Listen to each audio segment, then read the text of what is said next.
You are seeing their former president, Barack Obama, sitting right next to President-elect Donald Trump. Of course, we don't know what they're saying to each other. Yes, you saw that right, my friends. Your eyes are not deceiving you. That was former presidents Obama and Trump yucking it up together, chatting and giggling like kids on the playground. Like they were longtime pals, they were buddies. Joe, you had your moment. Let me just finish the point. Do you think we don't know that? Doesn't seem like it. Michael, why do you... Not you, I'm just saying the broader Michael, you. why do you feel the need to create false choices? I'm not creating a false choice. I'm using your words. You have created... I'm using you. You put civility on the table. Let me make my point. You may not like it, but I'm going to make it.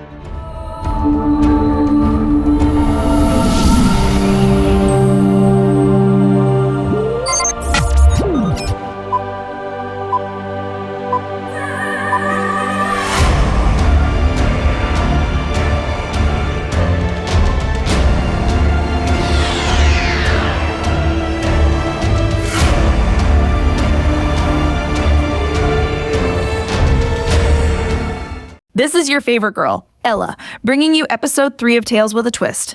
And this episode is titled Funeral Diplomacy and Fascist Faux Pas, Trump, Obama, and the Liberal Meltdown. Before we dive in, I hope you enjoyed our last 2 episodes. If you missed them, make sure to check out episodes 1 and 2. Also, don't miss the documentary by my colleague Tiffany on Tulsi Gabbard, her journey from Democrat to being nominated as Trump's Director of National Intelligence. It's packed with juicy details, so don't sleep on that one. But enough rambling, let's get into it. So, as we all know, former President Jimmy Carter has passed away at the incredible age of 100. Rest in peace, President Carter, and our deepest condolences to his family. His funeral was just concluded, and it was nothing short of a spectacle. Naturally, the body language experts couldn't keep their opinions to themselves. At the funeral, former President Obama and President-elect Trump were spotted giggling like schoolboys on a playground. Needless to say, the Democrats have been losing their collective minds.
President Obama there, elected in 2008, served 2 terms, and then yielded there to President Donald Trump.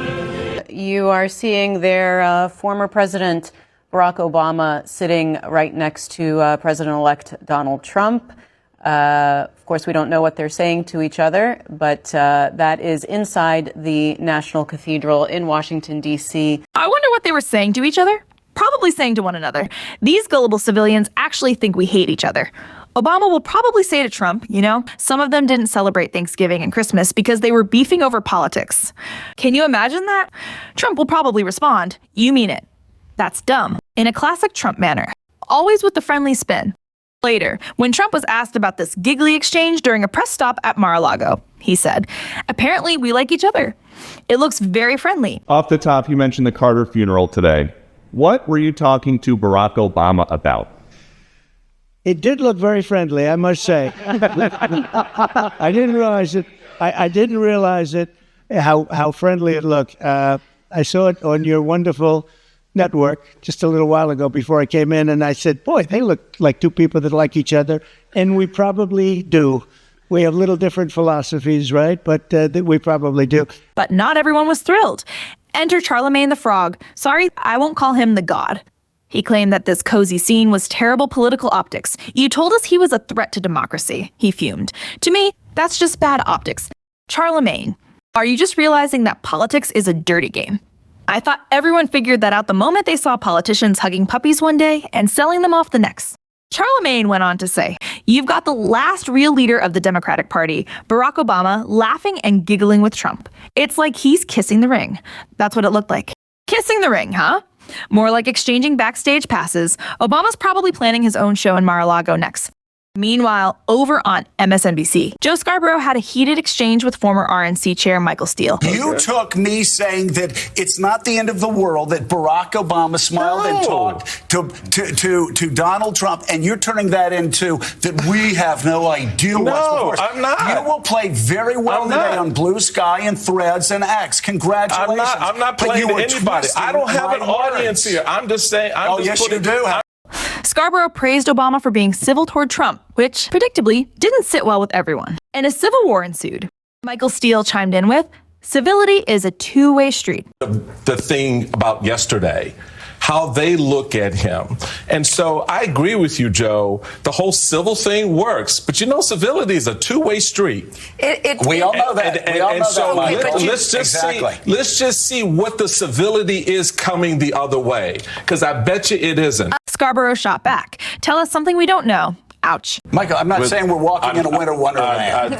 Joe, you had your moment. Let me just finish the point. I know, but I get tell that. us something we don't know. Well, I'm telling you something that you seem to forget. And so let me make my point. You may not like it, but I'm going to make it. But here's where it gets spicy. Steele claimed Trump lacked civility toward Biden. Come on, Michael. Was the Russian hoax, the endless media attacks, and calling Trump Hitler civil? Pot. Meat kettle?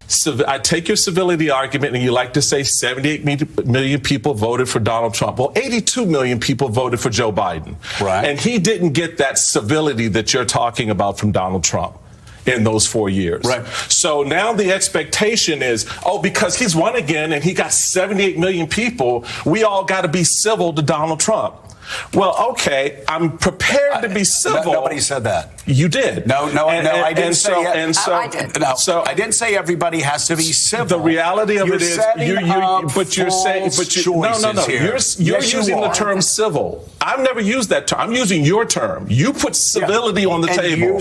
Now, I've got to say, as far as terrible shows go, this one managed to outshine The View. I mean, don't get me wrong, they're both dumpster fires, but this one, it's the kind of dumpster fire that at least comes with marshmallows and a stick. My main point is everybody's looking at this from a one-way perspective, how we need to approach Donald Trump. Mm-hmm. How the hell is he approaching us? Yeah. Right? The man wants to lock up citizens. The man wants to turn the government against him. How are we to respond to that? Are we supposed to be civil? Michael, do you think we don't know that? Doesn't seem like it.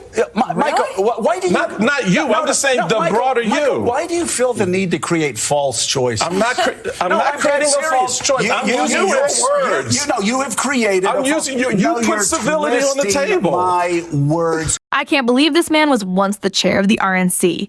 You can't be talking about civility while peddling lies. When did Trump threaten to lock people up? You can't throw stones when you've got an entire glass house on your lawn. Steele. Or is this just another projection by the Democrats? It's like they never learned from the last election. Most folks are no longer buying the Rotten Tomatoes they're selling. They're out here pushing expired goods while expecting folks to eat up the same stale nonsense. Enter stage left, drama queen Don Lemon, storming into the chat room like a man on a mission.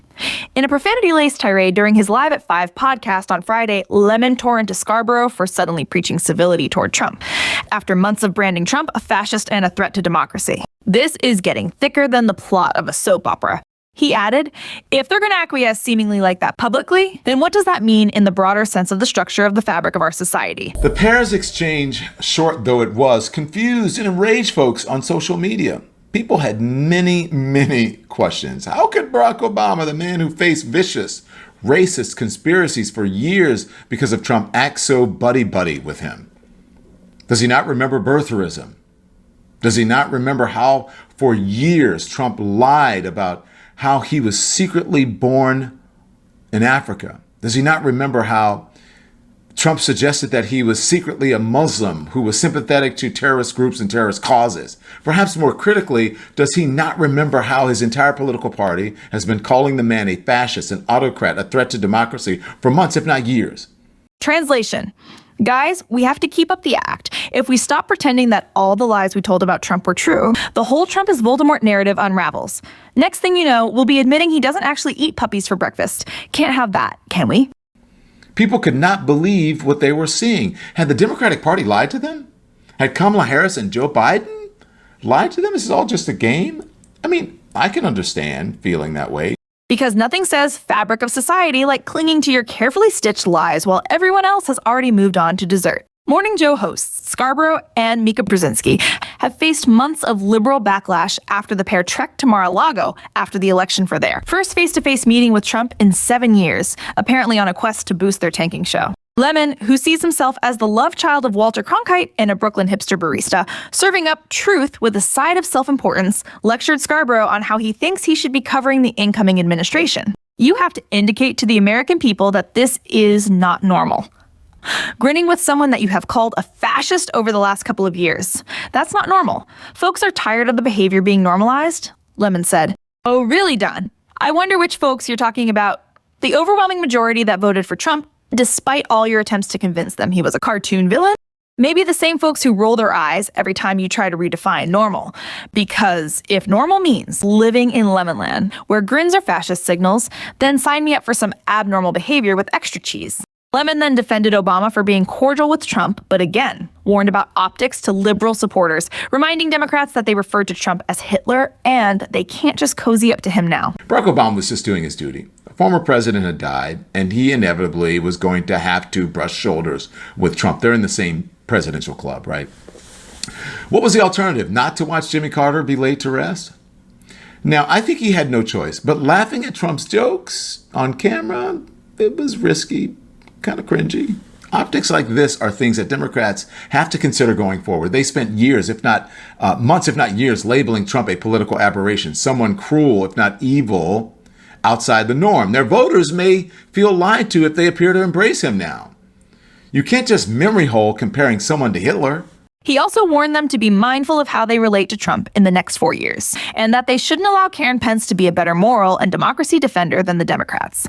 That was in reference to Karen Pence not even bothering to stand up and shake hands with Trump. So Democrats, you've got to keep in mind ahead of Trump's inauguration, and frankly, for the next 4 years, like what that looks like. Your behavior around the man will matter. It does matter.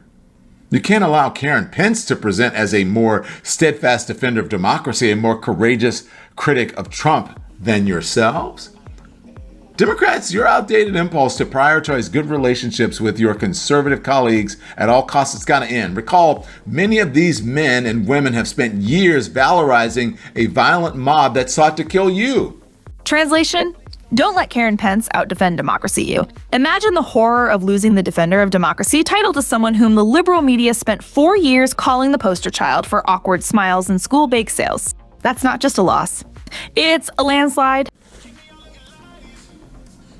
Why does Karen Pence remember that, but you don't? And what does he mean by the next 4 years? Oh, they've already got their eyes on 2028, folks. It's not about governing. It's about winning elections. Why solve problems when you can just campaign for the next decade? If you listen closely, you can see that it's all about optics, how things appear to the regular Americans still sipping their Kool-Aid. Here's what Trump said happened behind the scenes. I don't know, we just got along, but I got along with just about everybody on that. We met backstage, as you know, before we went on.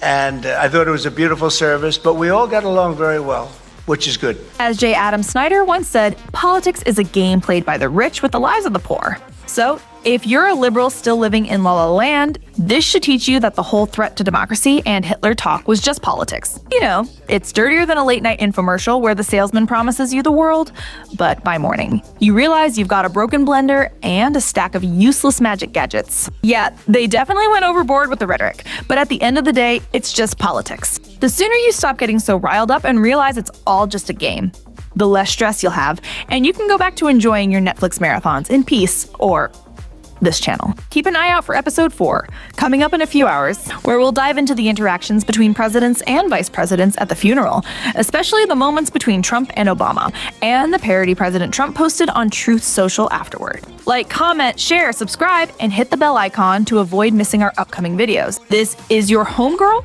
Ella from Boney's View. Goodbye.